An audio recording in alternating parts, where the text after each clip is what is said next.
So a few weeks ago, I did a simple week. Is that what we called a simple weeknight meal? Yep. We did like kind of like what do you do on a Tuesday? What do you do on a Wednesday? When you want extra stuff you got hanging around. You know, few ingredients. You want it to be quick. Today I'm going to show you a steak sandwich that is simple, not a lot going on, but a ton of flavor. Definitely perfect for an easy weeknight meal.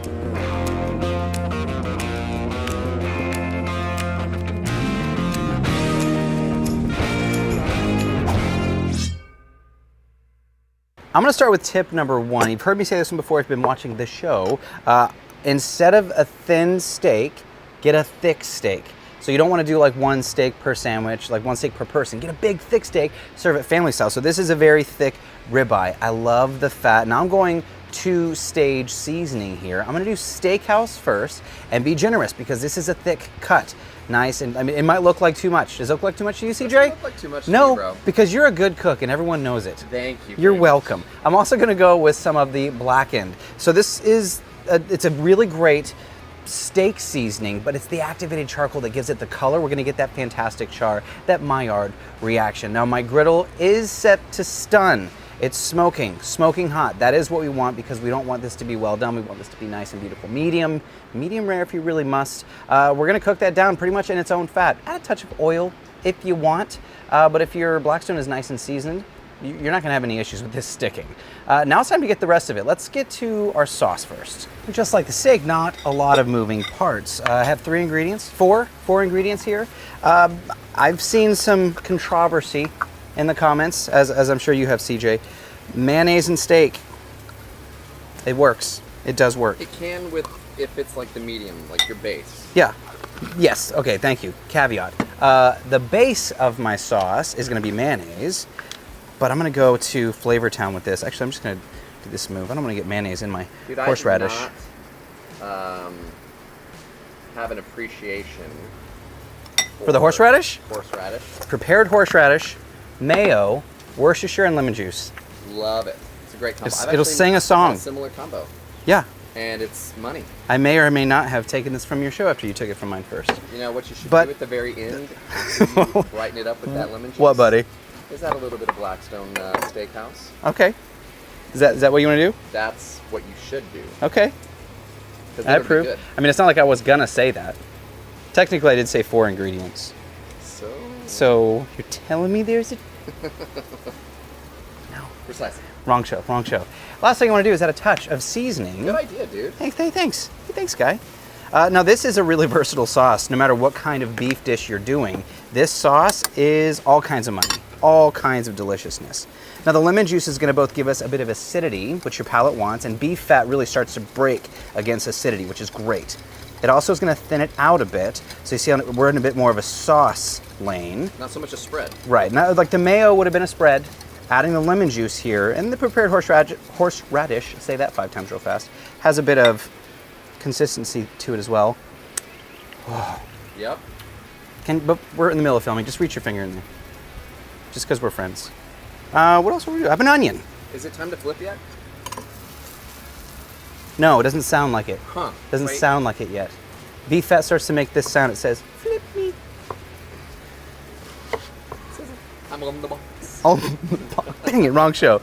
I've got a little bit of sweet onion.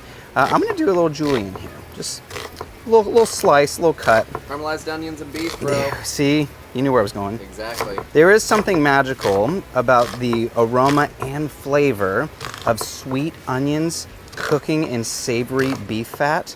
I mean, it's hard to explain it. So I am going to flip, and hopefully we'll have some of this fat rendered out. Oh, and we do.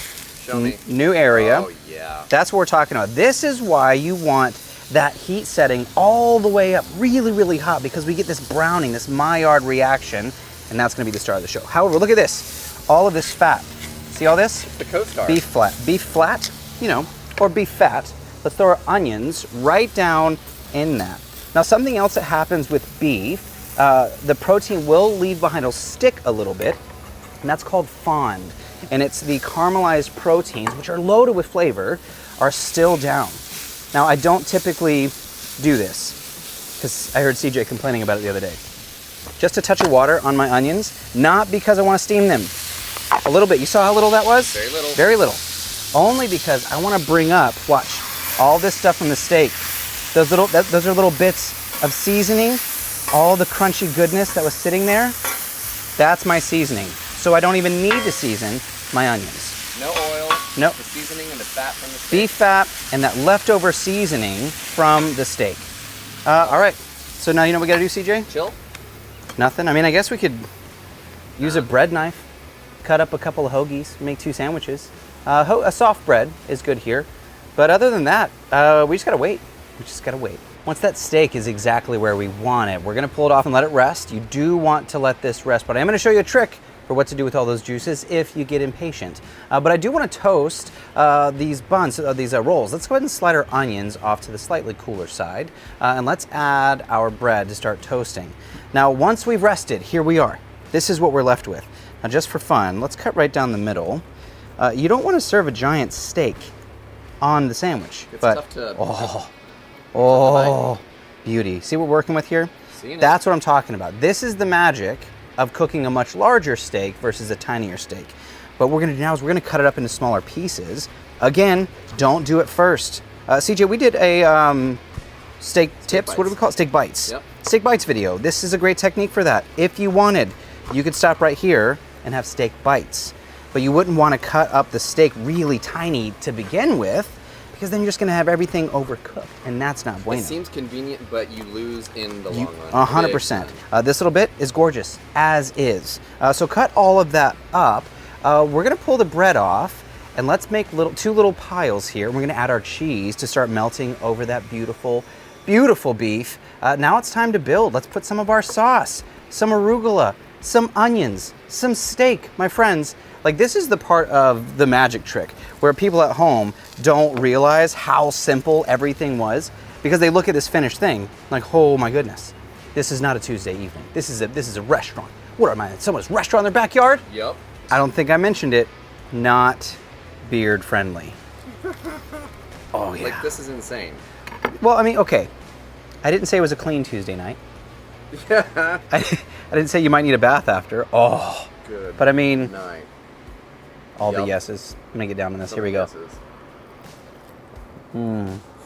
Oh, yeah, not clean, man. I'm not making That's this around. perfect. It's so good. You want one? Yeah. It's a phone. All right. Here's the thing. A lot of savory going on. I didn't mention it earlier. Arugula, if you've never had it, it's a very peppery green. It has a lot of savory flavor. That umami bomb of a sauce, savory flavor. That double seared steak, the Vermont cheddar, it's awesome. It's a perfect combination of So flavors. good, so good. Hey, and you finally get to eat on my show. Yeah. Here, you want to finally clean your do. hands up before you grab a camera? Yeah. There you go. There. Don't you know that we're best friends? There you go. So this is a fun one. Things to take away. Technique to take away. Thick steak so that when you cut it later, you can still have that medium rare, but get that second sear. Super fun. Cut up your steak into bits like this for a steak sandwich, because you know what's the worst thing, CJ? You go to a restaurant, you order a steak sandwich, it's gorgeous. You take that bite and like And half it of it, all yeah, comes out? awful. Yeah. This, little nibs. Plus when they fall off, because you overfilled your sandwich, Yep. you get little treats. It happens. There you go. All right. That is fun. What did I call it? Easy weeknight meal? Yeah. I hope so. Let me know down in the comments. Would you like to see more weeknight meals? More simple, quick ones. I mean, there's nothing simple about this. Let's just be real. This is amazing. It's phenomenal. Simple in technique, but extraordinary in flavor. Exactly. Couldn't have said it better myself. Thank you all so much for hanging out. If you haven't yet, click the subscribe button if you're down on YouTube. If you're down on YouTube. If you're down, with you know, with OPP. Click the subscribe button. Leave us a comment. Let us know what you want to see. It's all the umami. it. Yep. Thank you so much for hanging out is what I'm trying to say. This is Cook, Eat, Repeat, where we like to help you become a better cook one recipe at a time. I'm your host, Chef Nathan Lippy, and I'll see you all in the next episode. If I can grab that last little, yeah, that's it. All right.